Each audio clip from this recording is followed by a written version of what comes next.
Let's get started with what's going on in the Kursk region between Russia and Ukraine.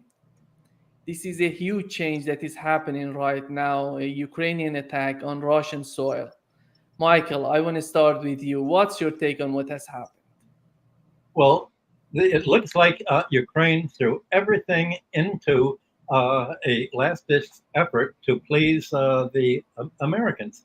If you look at the papers today, every single paper, the New York Times, the Wall Street Journal, the British paper, the Financial Times, the Economist, they all say this is a great Ukrainian victory. It has embarrassed Russia. It's going to cost Russia a lot of money to restore the property that's been damaged, that the Russian families that have had to relocate from the region are very angry at Russia. And the Ukrainians are going to set up a defensive perimeter in Russia instead of vice versa. And the Ukrainians are using American missiles to try to hit the Kursk Bridge, which I think 7 missiles were down. So to read the American press, you think it's a great victory. And yet, from all of the press that I read in Europe and the other papers, they said, yes, of course, Ukraine has been going in because Putin made the same mistake, it was the same assumption, not a mistake, but the assumption that Stalin made in 1941 when he didn't expect Germany to attack. And in both cases, they thought Germany would have to be crazy to attack. Well, that's what happens when you think that countries are going to act in their own self-interest. Ukraine is not acting in its self-interest. It's acting in the self-interest of who are behind Zelensky and the kleptocrats there. And obviously, the phrase "fighting to the last Ukrainian" has taken on a new meaning. From what I understand from today's news, Russia has been moving back towards all the rest of the Ukraine that has now been left open to Russia. Russia's moving back very rapidly to take the city of Petrovsk. That is really the key to everything further further west. So from Russia militarily, it seems to be a victory because they've got the Ukrainians attackers toward Kursk all in sort of a cauldron now. The Ukrainians do not have a supply line. They don't have any way of reinforcements. And apparently, there have been enormous losses, not only of tanks and arms and missiles, but also of individuals. So I think the American press and the reality press are really talking at cross purposes about completely different things. And when the Americans talk, they say, look at all the area, the physical land that the Ukrainian army is taken by surprise by Russia, because Russia never thought they would be so suicidal. But yes, they are that suicidal. And it's going to take another 2 or 3 weeks, maybe a month or so, for Russia to completely do the cleaning. But at the end of that cleaning, there's going to be no more Ukrainians. And so the whole stated purpose of Ukraine's invasion to bring Russia to the negotiating table has led Putin to say, this is really World War III. It's World War III in the sense that we're not fighting in a third country in Ukraine. We're fighting against arms of NATO. These are NATO bombs, German tanks. The Ukrainians are wearing SS insignia. They're talking in German to insult the Russians. And they've published a map that you and I have discussed about all of the cities that Russia now is targeting in Europe for the point at which war breaks out. This map tells it all. Yeah. Richard, this is the map that Michael was talking about. This is an article in Financial Times. It shows this red dots on the map shows if something happens between Russia and NATO, Russia gonna attack these red dots on the map. It's so amazing that Financial Times is talking about Russia attacking Iran, China, and North Korea. Yeah, well,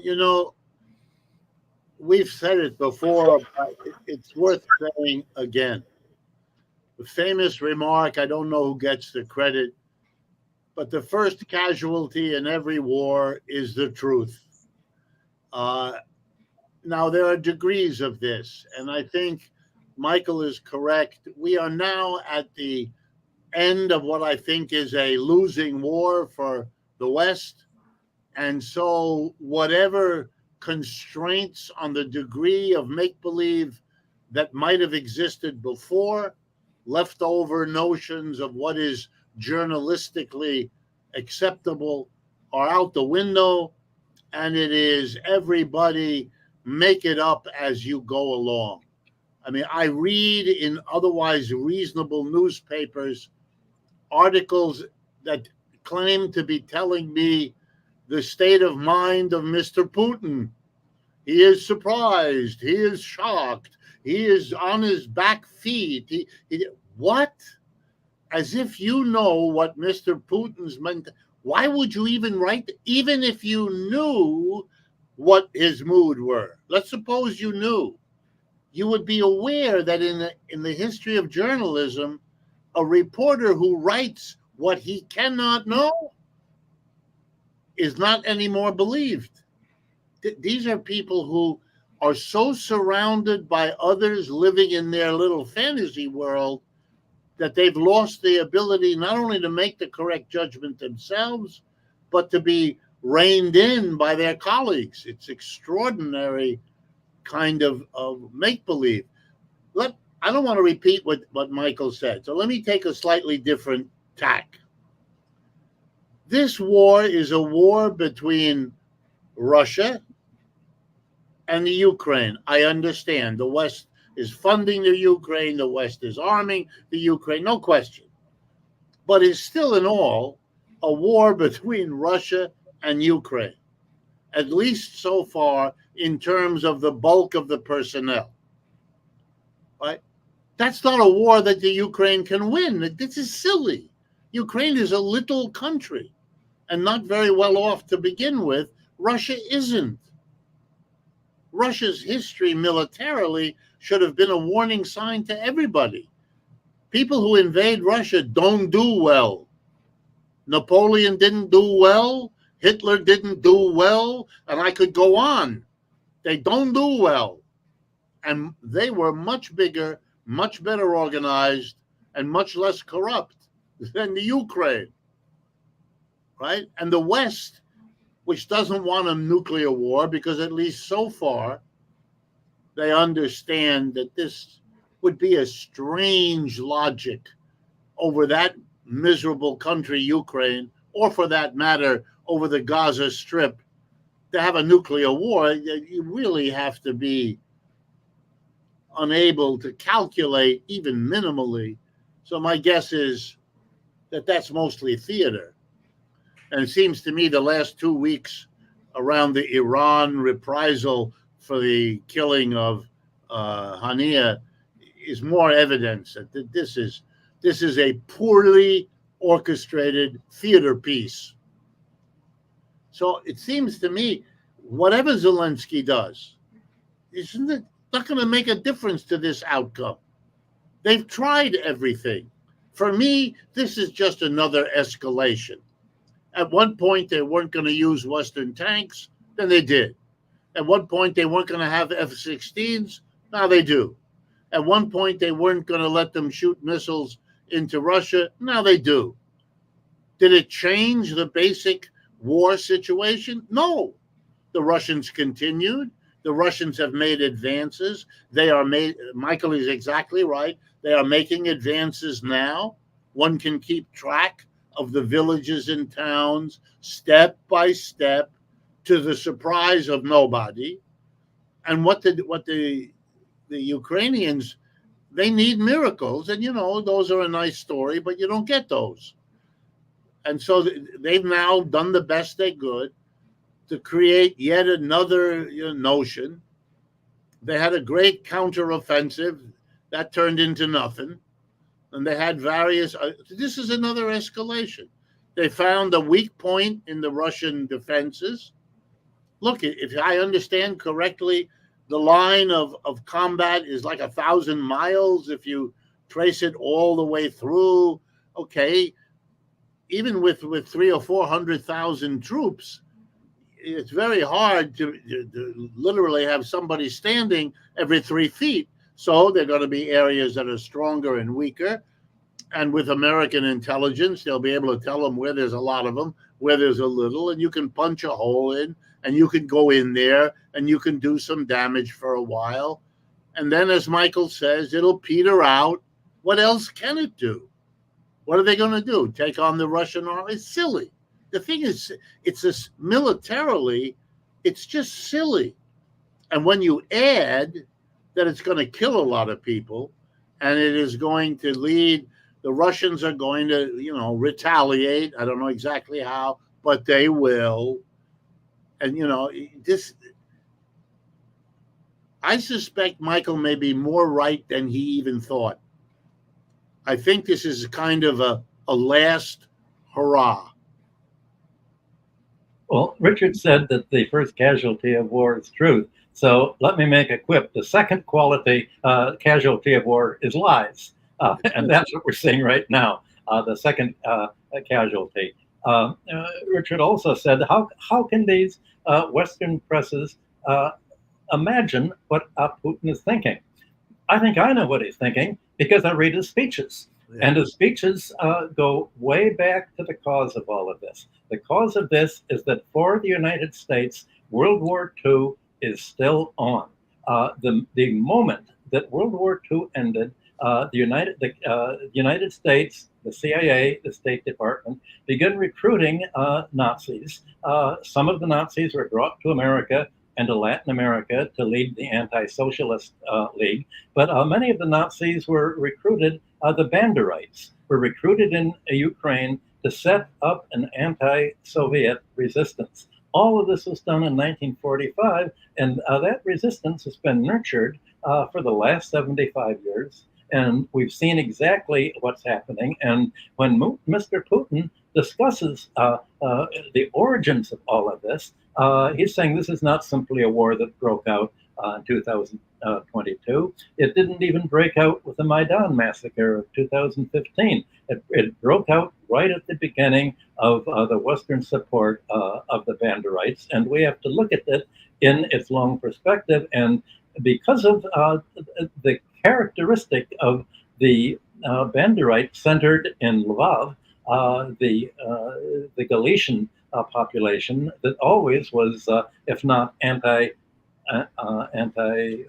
was anti-Russian. It's taken on the Nazi character of being anti-ethnic, anti-racial, treating the Russians as subhuman. This is the Nazi philosophy, and that's what makes Ukraine a democracy. The same kind of democracy that you have in Israel, defined as a country that's willing to treat all ethnic differences as subhuman. And the fact that both of these countries are being not only supported by the United States, but pressing for a war to expand the whole arena of war makes me realize that what Putin has been saying almost every week in his speeches is the West wants us to retaliate. We know that they have a game plan to retaliate. We're not going to retaliate with the kind of heavy, perhaps atomic war that they want until we're all set to meet them on the same terms. That's why he released the map. You want atomic war? We're going to tell you just where we're going to bomb, just what bases we're going to take out, just what European cities are going to take out. We sort of have an agreement with America. We won't bomb America, and you won't bomb Russia, but we're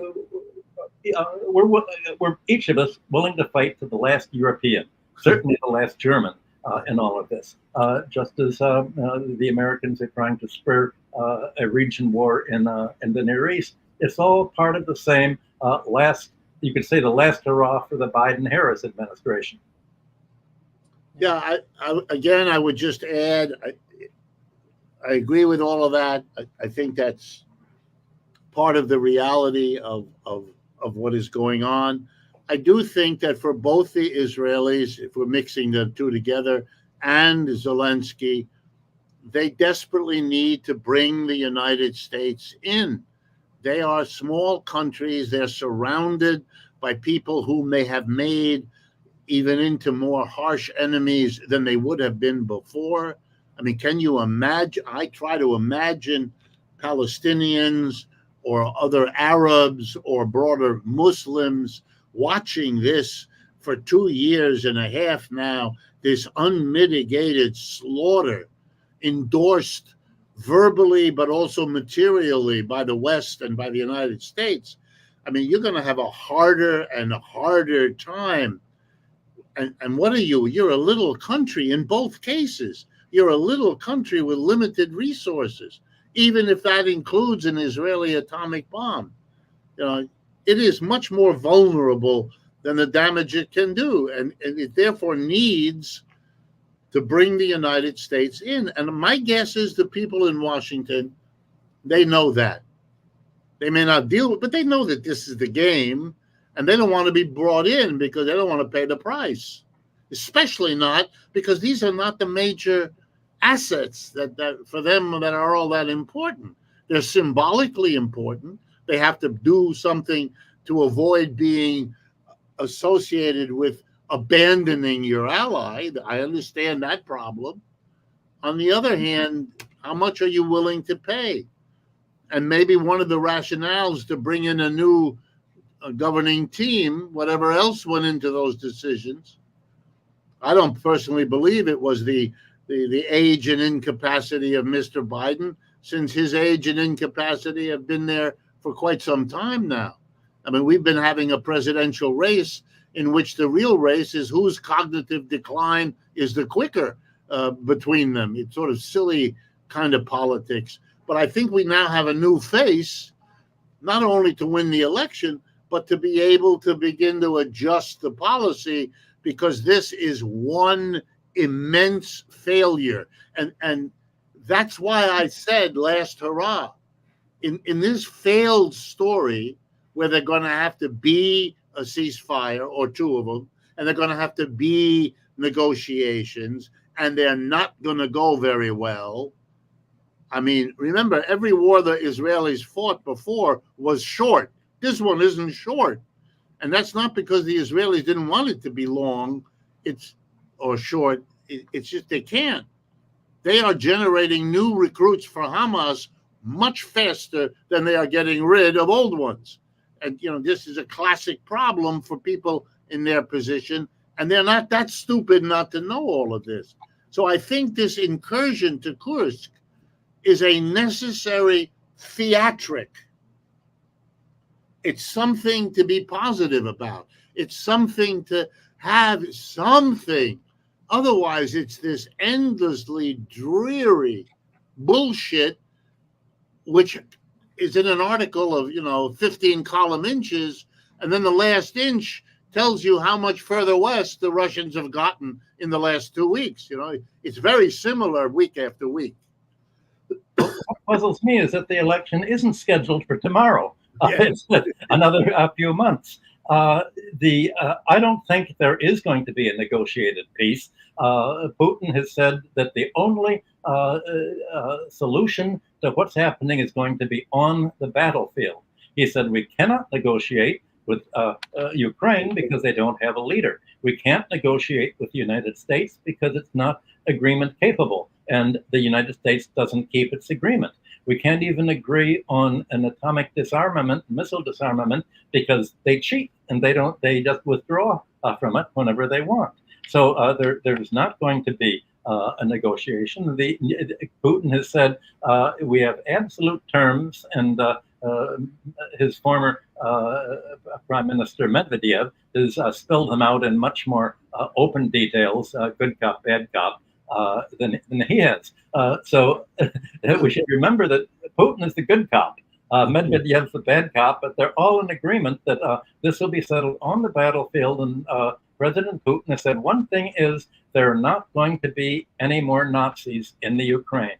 They will be tried as war criminals. We know who they are.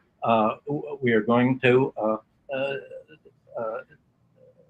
either arrest them or do something else with them. And we're also going to protect ourselves by controlling the whole northern and western shore of the Black Sea to make sure that there cannot be any other NATO threat to our use of the Black Sea and us. And we're going to make sure that there's a sterilized zone beyond which there cannot be any missiles capable of hitting Russia, and we'll make it clear that if the missiles are launched from Poland or Romania, that we'll hit Poland and Romania, because the war can be defined as, in the area, as wherever the missiles or the F-16 planes are coming from. So it's going to be much larger. I'm sort of surprised that Nima had you and me discussing this, because we're not the military experts that he usually has on. But at least we can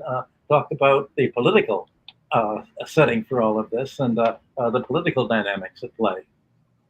Yeah, and I also think, to take it even one step back further, the changing global economy, which is kept in the background, is a major player here in a very ongoing and direct way.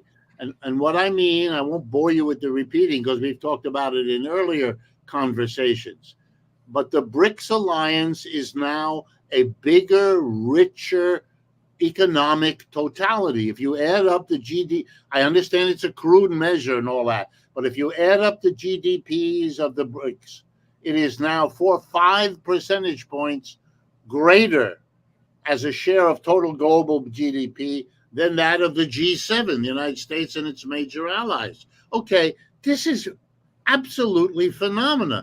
The resource base with which these two alternatives are coming at each other is getting worse and worse. If I had to ask a question, if you had a military expert, here's my question. How many of the people making the decisions militarily in the West, which means mostly the United States, are now of the opinion that time is on the other side and we might as well have a war now because the conditions for any war in the future will be worse for us than they are now? So that the provocation that a Zelensky might think of or a Netanyahu might think of is focused on how to provoke that kind of thinking to a greater influence than it might otherwise have had because of the horrible place to which it leads. Well, Richard, you and I usually have been speaking about the BRICS because hardly anybody is doing that. And we've talked about how it's a new philosophy, but what's more urgent right now in the military discussion is what's happening in Europe and Germany. If you're going to compare what's growing and what's shrinking, you have the coalitions in Europe are falling apart. Just yesterday, one of the Russophobes at the Brookings Institution, Zelsenmüller, pointed out that they're going to be elections next month in Germany. And in East Germany, from Saxony to the other parts, the two most popular parties are going to be the Alternative for Deutschland, the right-wing party, and Sarah Wagenknecht's party. Now, the Financial Times article also said that it looks like the Christian Democrats are going to be completely wiped out in the sense of not even making the 5% limit that enables you to have people in parliament. Now, just imagine, this is not only is Germany the leading aggressor in among Europe and Ukraine, but it's also the home of the leading opposition, not only to Ukraine, but NATO, on the part of both the AfD and Wagenknecht's party. And so this you're having this pull apart. Well, in the German press, there are all sorts of notices that, well, Volkswagen and BMW are relocating their plants in China. They know where they've made the decision that that's the future. It's not only you and I that realize this, it's the German industry that realized where they have to go. They're also trying to make some plants in the United States, but they realize that the U.S. protectionism is really going to prevent their from doing much of a market here. You're seeing in France the same electoral opposition. You're seeing so much pressure in Europe.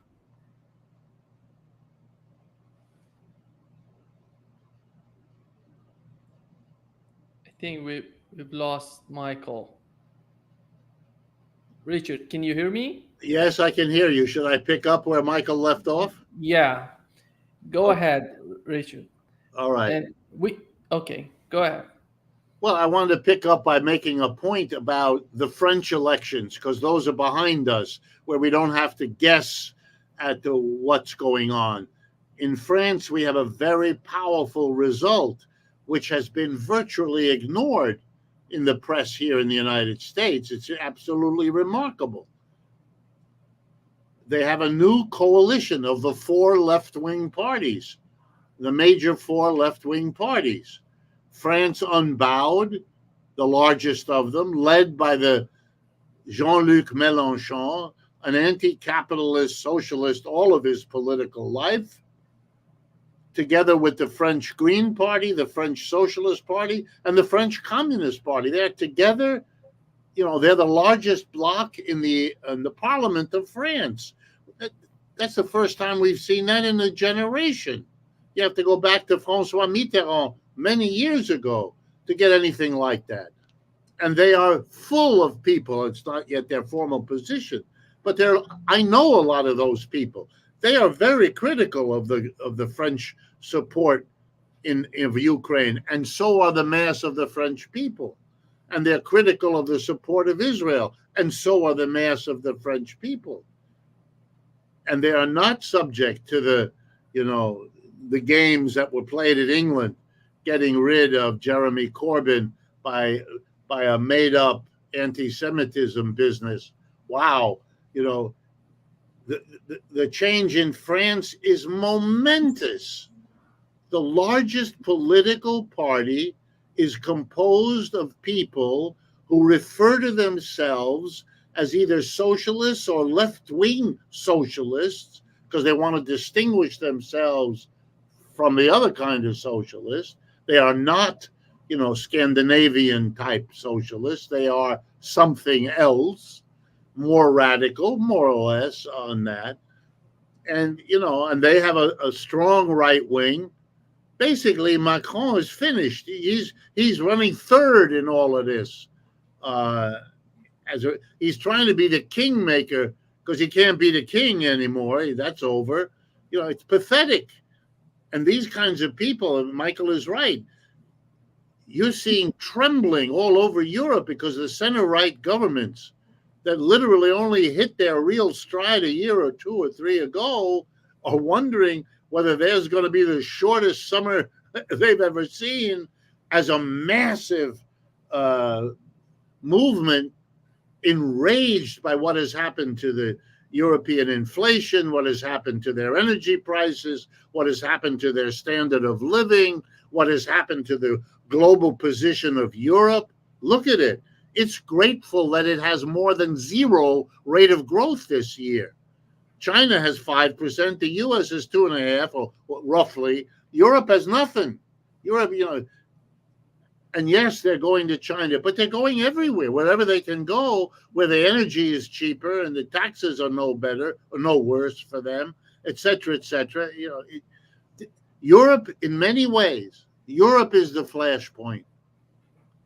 And if the Europeans have half a brain, and they know their own history, which they usually do, they ought to worry big time whether in the end the confrontation between Russia and China on one end and the United States on the other will be resolved by sharing the spoils known as Europe.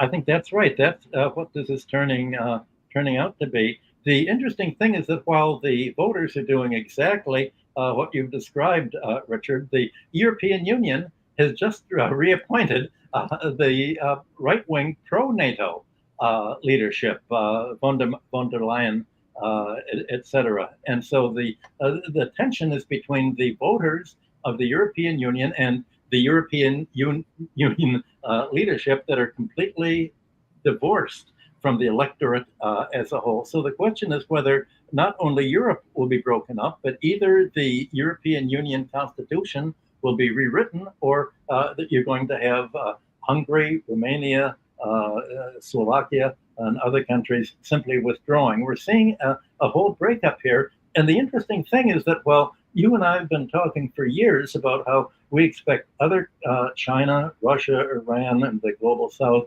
the global majority, to act in its self-interest and begin to move out of the dollar. It's the United States policy itself, that NATO, that is driving them together, that is driving Russia and China together, that is driving the BRICS together, and they couldn't have done it without us. Yeah. Richard, just before going on, and there is something going on right now. We've seen the color revolution in Georgia, in Venezuela. They wanted to do the same, and right now in Bangladesh, which is so important when it comes to India and Belt and Road Initiative, and which Bangladesh is part of Belt and Road Initiative, and the government in Bangladesh was pro-India. And it seems that right now, you look at Africa, you look at the Europe, look at the Asia. In each and every region, the United States foreign policy is totally in favor of bringing Russia, China, and India together. Well, there's another feature that the Prime Minister of Bangladesh explained. The reason she was forced out was the United States wanted the island right off of Bangladesh to control as a military naval base to control the Indian Ocean. And she refused to do that. And that's what led to her overthrow. So in these color revolutions that the United States is moving everywhere, basically it's, if you don't stop us, we're going to stop you. And these revolutions are centered around, where does the United States want to make military bases to try to make other populations fight to the last member? They'd like to fight. Will they be able to get Georgia to fight to the last Georgian? Or if not Azerbaijan to fight, will they get the Armenians to fight for the last Armenians? You can look at the United States looking for populations that somehow they can do to them what they did to the Ukraine. Can they make Japan fight to the last Japanese by letting the Americans put aggressive bases there? Can they somehow persuade Taiwan to do that? That's really what the choice is. It's really become existential for each other country where the United States is trying to create such a revolution. I think other countries see now that a color revolution means we're going to make you into another Ukraine or another Gaza Strip. I think I would add that I don't mean to put a pretty face on what Michael is saying, but it looks to me like this is a hopeless strategy. I don't think that this can work. I think that it is frustrating American policymakers left and right. They're not doing it. They're not getting the job done. It's in the same way I look at this. Trump had his trade war and his tariff war against China. My judgment, a 100% failed program. It was supposed to get regime change, if you listen to the really crazy ones around him. At the very least, it's going to slow down China's economic growth. It didn't do any of those things, none of them. Xi Jinping is as strong as he was then, from everything I can tell. His commitment and the commitment of their party to what they've been doing is as strong as it's ever been, which it should be given what they've accomplished in 25 years. How could they not? I mean, why would they change their policy? It's not only a question of don't change it if it isn't broke. It's also a question, you went from one of the poorest countries on earth in a generation to a challenger of the United States. Why in the world would you change what you're doing? I mean, this is bizarre, and so it doesn't work, and it frustrates them, and they escalate, and that doesn't work. And I think the same is going on in Asia, Africa, and Latin America. The bottom line is those countries used to have to go to London or New York to get their loan, to get their trade deal, to get their investments. Now they have an option. And the option, which is in New Delhi or Beijing, has got more money. And each year has relatively more money to offer them, more help, more purchases, more loans, better deals. And this is relentless. And it's becoming self-reinforcing as country A discovers it's doing better than country B because it went to China first. And country B realizes, whoop, we better speed up. Otherwise, the big Chinese railroad will be built over there, not over here. Whereas if we are actually, geographically a little bit better it becomes a competition. It's a little bit like watching the American industries. When the first ones went to China, it was considered very risky. When they came back with the big profits, then everybody had to go. Then there was a question of, oh my God, you're going to get caught not having done what you should have done. And I don't see the ability of the United States to stop it. And on the one hand, I'm glad. I think the American empire is over and we ought to face it and get on with it. On the other hand, I suspect it gives ammunition, my word is carefully chosen, to the military people because they can again make that claim. If we don't do it now, if we wait till next year or 5 years from now, this deepening chasm is going to get worse for us. Well, you and I both have said that the American empire isn't working, but what is the idea of the State Department and Blinken and Sullivan? What do they think is working for them? I think all they care about working is, will the Democrats be reelected this November? And I think they think that, it looks now that certainly Harris isn't as senile as Biden, and that's something. But I think they're also trying to think, as long as we can create a narrative.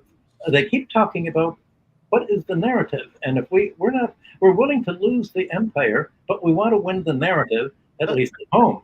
And I think that's why they've taken Judge Napolitano off YouTube for a week. They've raided the home of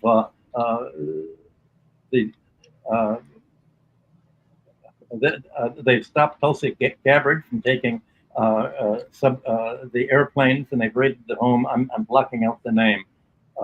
Scott Ritter.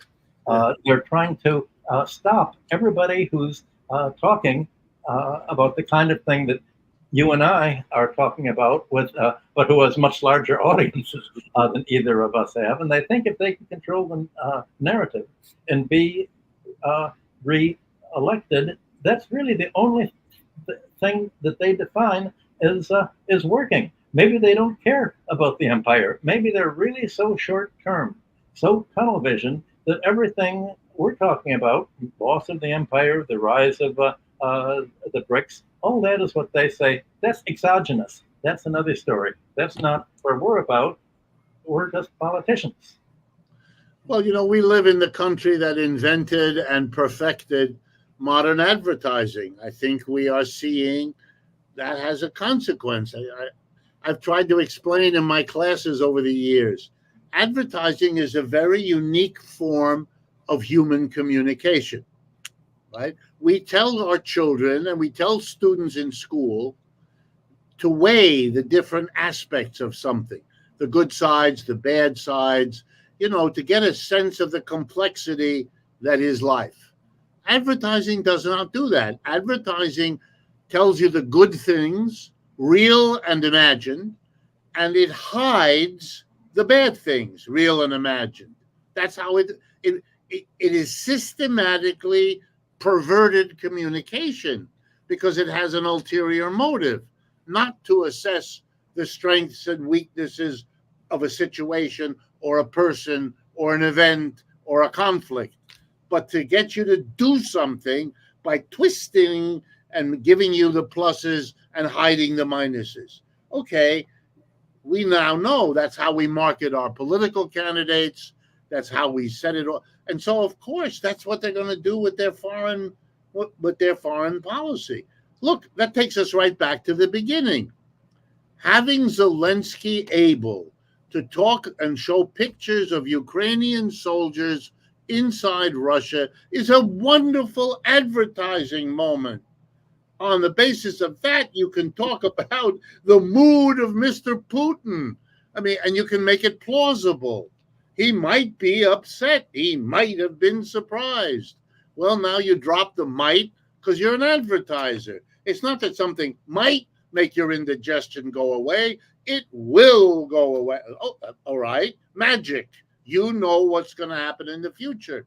Okay, but this is a sign of a system that cannot afford. Let's remember, capitalism cannot afford to leave the purchase of the product to the actual tastes of the buyer. That's too risky. You have to pound on that buyer, make sure that he or she has no options or thinks, there's the narrative, thinks they have no options. So they must buy your product, or else they're stupid, or else they're backward, or they haven't kept up with the famous Joneses, or any of the rest of it. I think you're watching a State Department that is just doing this as it always has. This is very old. If Putin is telling us that the Ukraine takes us back to World War II, and I think he's right about it, certainly in terms of NATO expansion and all the rest of it, then I think it's also fair for me to say, yeah, and you're living in a society which is geared to these every 3 to 4 year election cycles. Everything is up for grabs otherwise. And in the end, I don't mean to be mean. I've been excited a little bit by Kamala Harris, as others have in the country. But how much difference is it going to make? Kamala Harris is the choice of Joe Biden. He picked her. He picked her because she had shown in all of her previous incarnations that she's not a shaker upper. And she knows what the difference is. Because as I think I've told you, she has a father. And I know her father. And I've worked with her father. And her father is not her or she him. And I'm not commenting on their relationship, but he is a Marxist economist, and she clearly is not. But she knows, because that's something. If your mother is a Marxist or your father is a Nazi, it's in there, and you too, in whatever form, it's also in there somewhere. However much you're against or for, that's something else. But whereof you speak. And I think I see her father's influence in her choice of vice president. I thought that was an interesting choice she made. Not that it's going to change much, but it's an interesting choice. To choose him over the governor of Pennsylvania, Mr. Shapiro, was which I understand was what the choice came down to. Shapiro is a big Israel supporter, Shapiro, et cetera, and this guy clearly is not. And I think that even before you look at his labor history and stuff like that. Well, what you said about advertising is really very important, because what your description of advertising, Richard, is that it's a tunnel vision. They want you to channel what you're concerned about into what they're talking about, and that means ignoring the whole context.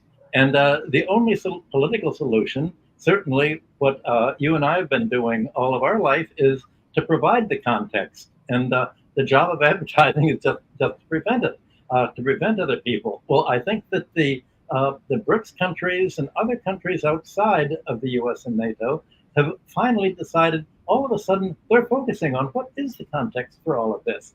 They're looking at the United States as saying, yes, their concern is just winning the next election, getting elected. Their concern is very personal and opportunistic. But suppose we're talking about not only how our countries survive, but how our whole region survives. And the only way that it can do that is by mutual aid. Somehow give what President Xi calls a win-win situation, that we will provide enough incentives for other countries to trade with us, to negotiate water rights and fishing rights and other international negotiations in a way that they will come out in a better position. That's not the United States. The United States, instead of offering a better position, and I think we've said this before, says because of our military bases, we can put you in a worse position if you don't do what we say. So this is really almost a difference in civilization mentalities, a kind of intolerance. One group of the U.S. NATO trying to hurt other countries if it can't dominate them, and if it does dominate them, it will hurt them. And other countries trying to help each other by resisting this attack on themselves through the color revolutions and the military surroundings that we've just been talking about. Yeah, I want to remind everyone in the context that Mr. Trump received quite some notoriety around the world when he was president, when he made comments to the effect, speaking in those days to the Iranians, that if they didn't do X, Y, and Z, he would obliterate. Remember that? He would obliterate, or used words like that, implying that the military capability of laying waste to that part of the world is basically limitless, and that the United States would consider using it. And I don't think the world has forgotten that the United States remains the only country so far to use nuclear weapons. So it's not a question of might we, it's a question of might we again do it with, and remember the justification. It saved lots of American lives over what would have been necessary if we had not used the nuclear weapon. Put aside what kind of calculation this is, but it's an amazing thing to say, you know. We killed huge numbers of people because otherwise we would have killed even more. Well, in case the world has forgotten, what Trump said just last night, I want to quote, "Israel looks tiny on the map compared to other countries in the Middle East. Is there a way to get more? It's so tiny."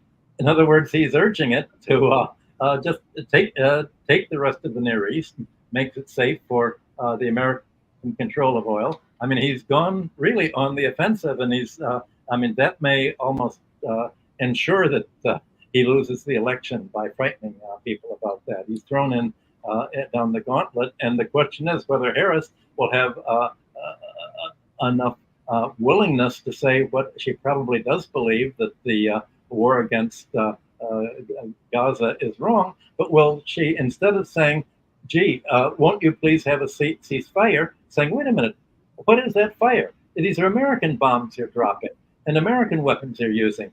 We're going to declare a ceasefire by not giving you any more bombs, not giving you any more weapons. All she has to say is that. Now, I doubt that she'd be willing to say that. They could always try to replace her at the convention. But that really is the whole question. And since most Americans are against what's happening in Gaza, they would probably support them. And that's probably why Trump also said last night, I want to quote again, "When I'm president, we will deport the foreign jihad sympathizers and Hamas supporters. If you hate America, if you want to eliminate Israel, then we don't want you in our country. If you're against genocide, will the 80% of you leave the country?" To where? No, it's an extraordinary. For me, it is an extraordinary spectacle to watch. Yeah. You know, the Russians are going to have to deal with Ukraine for generations to come. The scars of all of this in the Ukraine are going to run deep. And I don't know how Ukrainians, how they will make sense of what just happened to them when this is over. But I'm fearful of where that kind of suffering that they're in store for. I suspect the West will not give them anywhere near the amounts of money that are being talked about in terms of rebuilding the country. If the Russians help, they'll rebuild the Donbass area where they are concerned. Why would they do otherwise? The West is going to have other priorities. There's going to be all kinds of delay. I can just see it. And Israel, the same thing. What are you going to do with the surrounding populations, and especially if they now expand the war to the West Bank and Hezbollah gets involved? I mean, really, do you want to bequeath to your children the decades of trouble and rage and bitterness that are going to explode one evening by the bus stop or the next week over in the hills? And my God, the short-sighted mentality here is devastatingly self-destructive.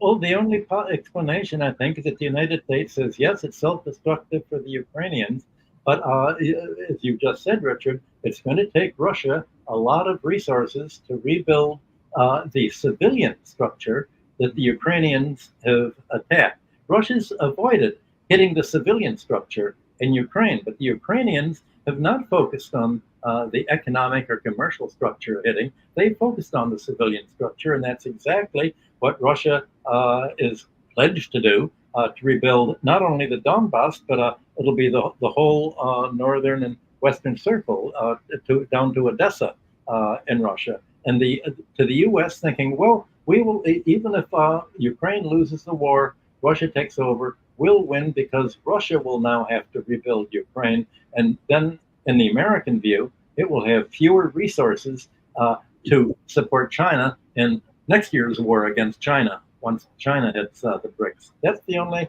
logic that I can think of in their mind. You know, but every time someone makes that logical point, I have a good time. I point to them, listen, the United States went through the worst depression of its history in the 1930s. You know what got them out of the depression? Fighting an extremely expensive war. That's what got them out. Why does Russia have a better GDP growth in the last 2 years? This is the same. I mean, they didn't have a terrible depression before, granted, but they weren't doing as well. The fiscal stimulus that this war has given them has solved a whole raft of problems. It was naive for the Americans to think of this as you use. I mean, it's like the mistake an introductory student makes. Yes, you lose resources, you piss them away, but then you explain to the student, we have a military. It shoots things into outer space that have no use at all, and we are creating, millions of jobs to make this shit that we throw into the world, into space. A war is like that, and then the students slowly get, oh yeah, right, and they begin to understand. The Russians understood. The Russians, yes, they're wasting resources on military, no question, but they were also stimulating all the rest of their economy, and that stimulus has been a net plus for them, literally from the beginning, from February of 2022 right to the present. They're growing faster than the United States as I speak to you. That's the truth. That's the reality. And the result that in immaterial forms is the whole world now has seen that the United States is willing to turn countries into Ukraine or Gaza that don't follow the U.S. order. So this is sort of an immaterial impulse for them to put the concerns that you and I have been talking about over everything else.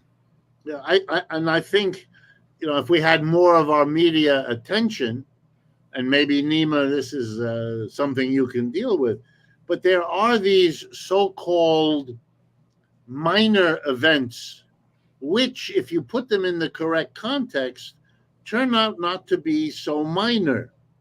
So in this little landlocked country of Niger in Africa, something remarkable is going on there that has to do with the United States military and the Russian military, right?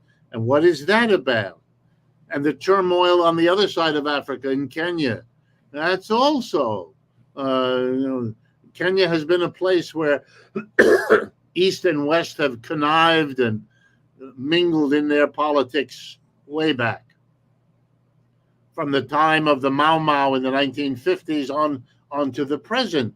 Some of these events deserve, and they might be a lot better than Michael and me and people who really study and know that, but a lot of these events need to be taken out of the narrative, Michael is right, that they're stuck in our press and brought into a different one. It's just as important in its way as letting people know what is going on in French politics or German politics. Even in Britain, the total, really historic rejection of the conservatives. They had 15 million votes. They lost 10 million of them. Just unbelievable numbers of people who have been voting conservative for generations, who couldn't bring themselves anymore. What is that about?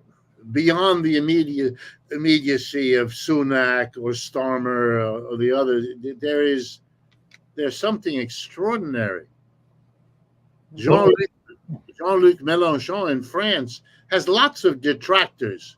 He's an older guy. He's a tough working class kind of guy. He comes across that way. And a lot of French people love it. But a lot of French people are offended by it. They still voted for him. What is that about? What are they articulating when they do that? Well, if we're seeing the end of colonialism, as we're seeing in Africa, we're also seeing the end of the American financial colonialism and financial domination and the dollar standard and the whole web of foreign investment and foreign investment rules that have been preventing these countries from developing all along. So all of these blockages to development are all being pulled up right now. And the whole world is able to go forward, and all the United States can do is destructive in character. All of that is accelerating. We're really seeing a whole different direction the world is going in as a result of what's happened in the last since February 2022. Just to wrap up this session, Richard and Michael, there is a new article in German publication Bild. It says that German tanks on Russian soil, again, they're talking about Kursk region. They're using German tanks on Russian soil. The question is, if I were to mention the second country that is damaging, that is hurting from this conflict in Ukraine, would be Germany, because of all those problems with Nord Stream pipeline and all the energy coming from Russia. Why they're thinking this way? Is there anything good coming out of this conflict for Germany, in your opinion? Not that I'm aware of. And I really do look. And I think Michael is more right than he perhaps knows.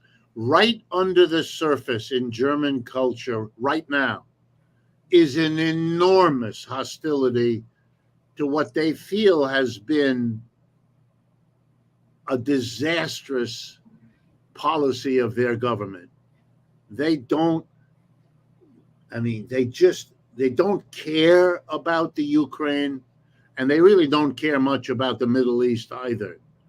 But they do care everything about what is called in German Wirtschaftswunder, the miracle of the economic miracle, that they recovered from World War II to become the leading economic engine of Europe, and then with the unification, the biggest as well as most powerful engine, and all of that which carried up their standard of living which gave them the sense that the rise of Germany, interrupted by World War I and never recovered since, could now be recovered without war. And suddenly, in ways that had nothing to do with them, it's all taken away. It's all taken away. The United States insists, and the political forces inside Germany cannot mobilize against the United States, and therefore they decide to go with the United States and destroy the foundations of their own economic well-being. It's an and when Michael says, VW or BMW or what, they're moving to China, and the few that are coming to the United States, and they're going all over, they're going because there's no future for them here. Not only are they suffering, but their own politicians don't offer them any reason to stay. So what you said, Richard, and I agree, I don't see a future for them. You've described why they're angry. They're described why they want to throw out the government, but I don't see them moving toward a future. I don't see another Wirtschaftswunder in sight.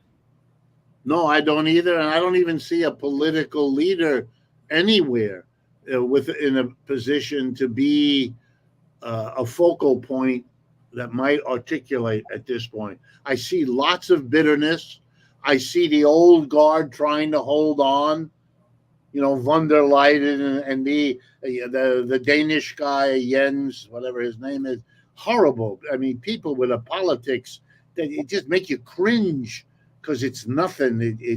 It's limping along, doing what you imagine the Americans want, while the Americans are insulting you because they don't have any respect for you. You offer them nothing really anymore.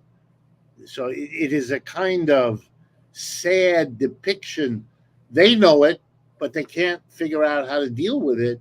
And so we watch them do nothing. It's a very strange period of time. Yes, and that's all Europe. They've been Starmerized. Yeah, that's right. I'm hopeful that the French will show us something interesting. They have the people now. They certainly have the leadership. They have the brains. They could, and they have the organization. I know from my own French family how political parties are organized in France. Household by household, week by week, you're visited by the representative of the party in your neighborhood who checks in on you, who picks up the dues, who makes sure your kid gets into the school. And then when the call comes on a Saturday afternoon, we need 20,000 people at the train station to have a demonstration. Oh, you can't make it this week. Okay, we'll make a note. But the next time we call, you will have to have 4 members of your household come to the rally. And they do.